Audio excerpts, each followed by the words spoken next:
It's vacation season in America, and families are flocking to popular destinations like Colonial Williamsburg in Virginia. They come here for the 18th century experience. You can doff your hat. But in one respect, Williamsburg is as modern as any 21st century city. I am an historical interpretations intern. The place is crawling. I am an intern. With interns. I just happened to see on the website that they had an internship. More than 100. Good day, and how are you this day? Even Thomas Jefferson isn't sure what to make of them. What do you think of internships? Internship. And I beg your pardon, Ms. Smith, but I'm not too familiar with the word internship. Intern Sam Cady makes tools in the furniture shop, while intern Erica Moses digs for artifacts. So this dance we're going to teach you today is called Haste to the Wedding. Intern Lauren James teaches colonial dancing. We're going to go around in a circle for 8 counts. For Lauren, it's a dream job, except for one thing. Are you getting paid? I'm not getting paid. I'm not. I'm getting paid in experience, I feel. In experience? So, in experience. And does experience pay the rent? It doesn't, but family friends have been very, very generous to me this summer. Now, why not pay your interns?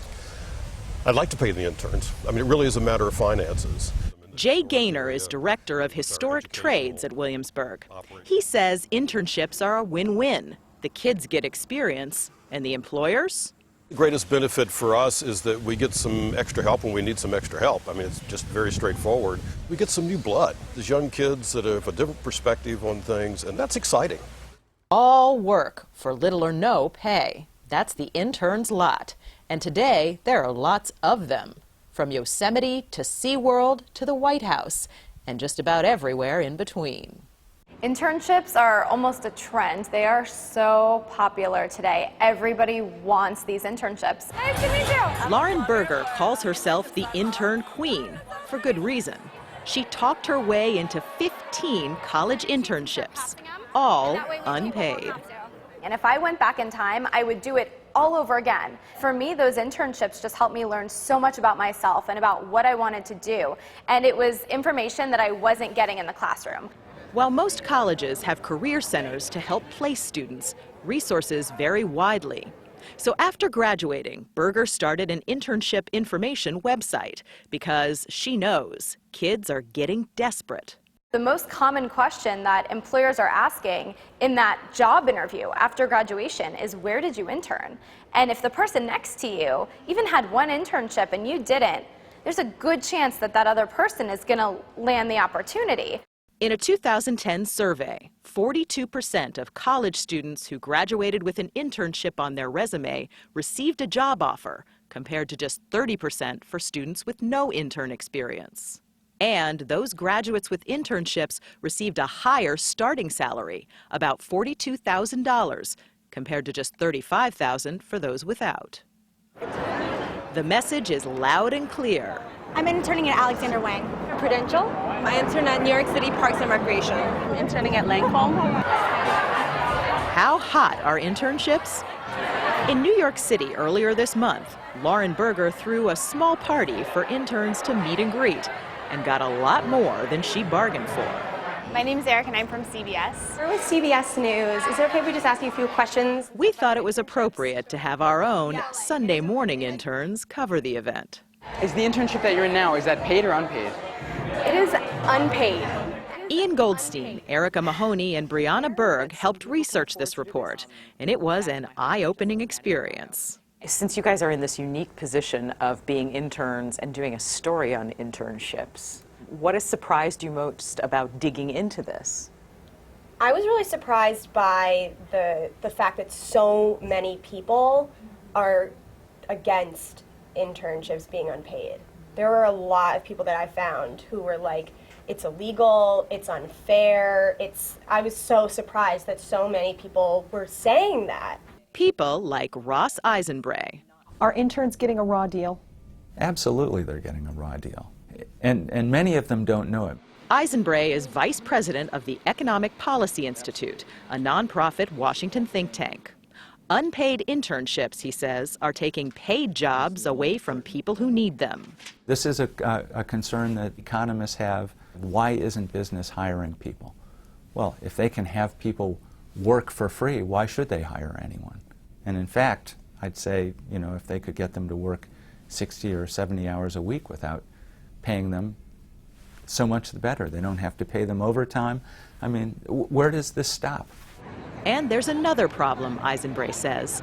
Increasingly, the top big city internships are going to kids from the top of the income ladder.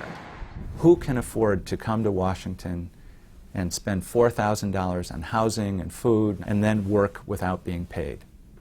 It is not the children of farm workers or factory workers or the children of people who are unemployed right now. It's going to be upper middle class kids. One important thing about Sunday morning intern Erica Mahoney agrees. Like all 75 summer interns at CBS, she receives a $50 per week stipend. My parents are helping me out a lot, and you know, it's hard to think about that because I have friends who wouldn't be able to do something like this. And so, you know, every day I call my parents and I tell them everything about my day because I know that, like, that's how I can show my appreciation. So you seem to feel a little guilty about this. I do. I think it's hard because I know that I see so much potential in people who may or may not be able to be here too. What's wrong with working for free? If a kid says, I want to do it, I want the experience, what's wrong with that?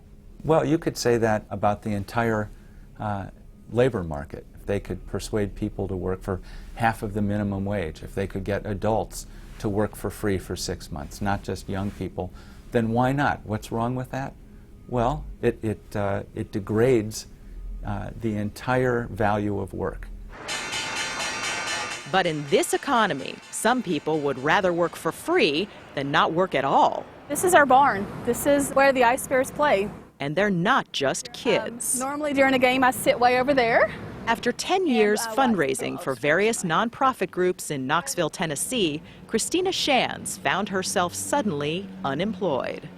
It literally was within 15 minutes. I had no job, I had no insurance, I had nothing. A lifelong hockey fan, she took a bold step and at age 38 talked her way into an unpaid internship with a minor league hockey team, the Knoxville Ice Bears. I just started working the games, doing press releases, helping with any promotions and marketing. And so I did that for the entire 2009-2010 season. It was strange at times. You know, I'm working with 20-year-olds and I'm almost twice their age. But it worked. That unpaid intern is now a paid media consultant.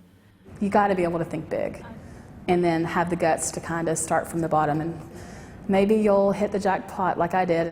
We're going to pass out a page from a dancing booklet. So Back in Colonial Williamsburg, the jackpot is exactly what intern Lauren James is hoping to hit. Let's all try that together. All summer I've been saying that hopefully this is a 3-month job interview. Hopefully this will catapult my career and do great things for me because this really has been such a learning summer. One good thing about Williamsburg? Good day, mistress. You can always turn to Thomas Jefferson Good day. for advice. So is it wise to work for no money? Yes, I would take the risk and pursue certain employment, whatever it may be, without the benefit of immediate remuneration, but for the benefit of immediate enlightenment. And that might further lead to an opportunity that will pay, and perhaps pay far the better than they would have ever thought at the beginning.